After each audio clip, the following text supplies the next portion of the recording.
بسم اللہ الرحمن الرحیم۔ السلام علیکم viewers, welcome to my channel horror stories with Sobia. Sarah اور جیک ایک نو بہاتہ جوڑے تھے اور بہت خوش تھے۔ وہ اپنے خوابوں کی سہاگ رات کا آغاز کر رہے تھے۔ انہوں نے شمال مغرب کے گھنے جنگلوں میں ایک ویران کیبن کا انتخاب کیا تھا جو شہر کی زندگی کے ہلچل سے بہت دور تھا۔ کیبن دلکش تھا، ایک پرسکون جھیل سے گھرا ہوا تھا۔ یہ ان کی نئی زندگی کو ایک ساتھ منانے کے لیے بہترین جگہ تھی۔ کیبن میں وہ سب کچھ تھا جس کی انہیں ضرورت تھی۔ ایک آرام دہ کمرہ، ہاتھ سے بنے لحاف کے ساتھ ایک بڑا بستر، ایک خوبصورت باورچی خانہ اور جھیل کے شاندار نظارے کے ساتھ برآمدہ۔ جب انہوں نے اپنا بیگ کھولا تو وہ اپنے عارضی گھر کی خوبصورتی کو دیکھ کر حیران رہ گئے۔ انہوں نے پہلا دن علاقے کی تلاش میں گزارا۔ دوسرے دن جنگل میں پیدل سفر کرتے ہوئے وہ ایک پرانے خستہ حال مکان سے ٹھوکر کھا گئے۔ تجسس ان کے اندر بڑھ گیا اور انہوں نے اسے دریافت کرنے کا فیصلہ کیا۔ اندر انہیں خاک آلود فرنیچر اور پرانی تصویروں کا مجموعہ ملا۔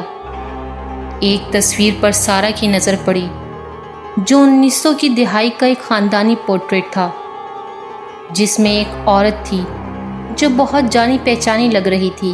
جب وہ تلاش کر رہے تھے تو انہیں الماری میں ایک پرانی ڈائری ملی۔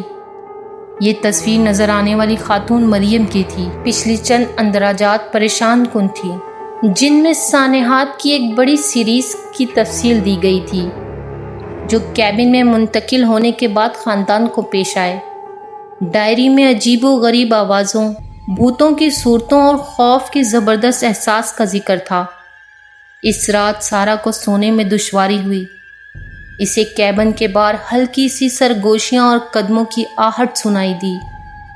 جیک نے اسے یقین دلایا یہ صرف اس کا تصور تھا، لیکن اس نے بھی بے چینی کا احساس محسوس کیا۔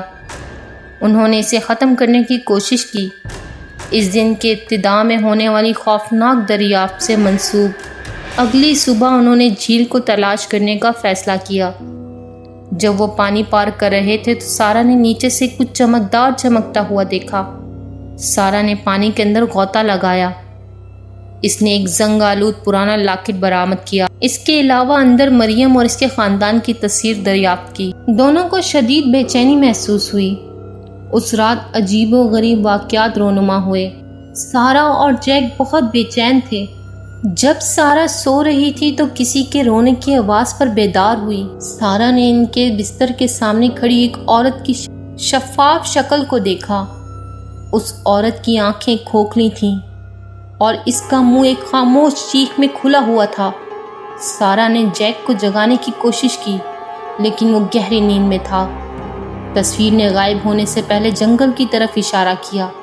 وہ جیک کو جگانے میں کامیاب ہو گئی۔ جیک نے جب سارا کو خوفزدہ دیکھا، اس کی آنکھوں میں دہشت دیکھی۔ انہوں نے باقی ساری رات جاگنے کا فیصلہ کیا، لیکن کیبن کا ماحول خوف و ویرات سے بھرا ہوا تھا۔ یہ سب کیا ہو رہا ہے ان کے ساتھ؟ ان سب کے جوابات کو سمجھنے کے لیے انہوں نے اگلے دن کیبن اور اس کے آس پاس کے علاقے میں تحقیق کرنے کا فیصلہ کیا۔ وہ قریبی شہر گئے اور مقامی لائبریری کا دورہ کیا۔ انہیں معلوم ہوا کہ مریم پر ان کے پڑوسیوں نے جادو ٹونے کا الزام لگایا تھا اور اسے کیبن کے قریب جنگل میں قتل کر دیا گیا تھا۔ کہا جاتا تھا کہ اس کی روح جنگلوں میں گھس رہی ہے، ان لوگوں سے بدلہ لینے کی کوشش کر رہی ہے جنہوں نے اس کی آرام گاہ کو پریشان کیا۔ ایک بزرگ خاتون لائبریرین نے انہیں فوراً وہاں سے نکل جانے کی وصیت کی۔ جنگل لعنتی ہے، اس نے کہا، وہاں بہت سے لوگ غائب ہو چکے ہیں، تم بھی یہاں سے چلے جاؤ اس سے پہلے کہ بہت دیر ہو جائے۔ اس کی وارننگ کو نظر انداز کرتے ہوئے وہ کیبن میں واپس آ گئے۔ اس رات ہنگامہ تیز ہو گیا۔ اشیاء اپنے طور پر منتقل ہوئیں اور بکھری ہوئی آوازیں کمروں میں گونجنے لگیں۔ ہوا ٹھنڈی ہو گئی اور جوڑے نے ان کی ہر حرکت کو دیکھتے ہوئے ایک شرارتی موجودگی محسوس کی۔ جیک نے مشورہ دیا کہ وہ یہاں سے چلے جائیں گے۔ جب جیک نے کار میں سوار ہو کر کار کو سٹارٹ کرنے کی کوشش کی، کار سٹارٹ ہی نہیں ہوئی۔ اچانک انجن خراب ہو گیا۔ خوف و ویراس پھیل گیا جب انہیں احساس ہوا کہ اب وہ بری طرح پھنس چکے ہیں۔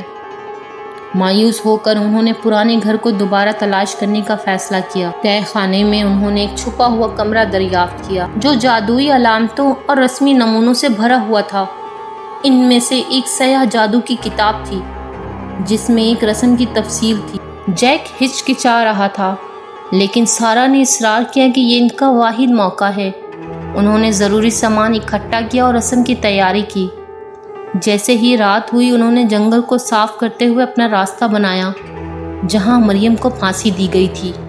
ماحول دہشت زدہ تھا اور ہوائیں تیز چل رہی تھیں۔ انہوں نے ہدایت کے مطابق اشیاء کو ترتیب دیا اور منتر شروع کیا۔ اچانک زمین ہل گئی اور تیز ہوا درختوں سے ٹکرا گئی۔ مریم کی روح نمودار ہوئی، اس کا چہرہ غصے سے پھٹ گیا۔ تم مجھے بلانے کی ہمت کر رہے ہو، وہ چیخا۔ جوڑے نے رسم جاری رکھی، لیکن روح کا غصہ تیز ہو گیا۔ جیسے ہی وہ رسم مکمل کرنے ہی والے تھے، جیک کو ایک خوفناک قوت نے ہوا میں پھینک دیا۔ جیک ایک درخت سے ٹکرا گیا۔ سارا چیخ کر اس کی طرف لپکی، مگر وہ بے ہوش ہو چکا تھا۔ اسے احساس ہوا اسے اکیلے ہی رسم ختم کرنی ہے۔ کانپتے ہاتھوں سے اس نے آخری ترانہ پڑھا۔ روح نے زوردار چیخ ماری اور اس کی طرف لپکا، لیکن رسم کے دائرے سے ایک اندھی روشنی پھوٹ پڑی جس نے بھوت کو لپیٹ لیا۔ اچانک خاموش ہونے سے پہلے روح کی چیخ جنگل میں گونجی۔ ہوا ختم ہو گئی اور ایک خوفناک سکون صاف ہو گیا۔ تھک ہار کر سائرہ جیک کو جگانے میں کامیاب ہو گئی۔ وہ ٹھوکر کھا کر واپس کیبن میں آ گئے، اس امید پر کہ آزمائش ختم ہو گئی ہے۔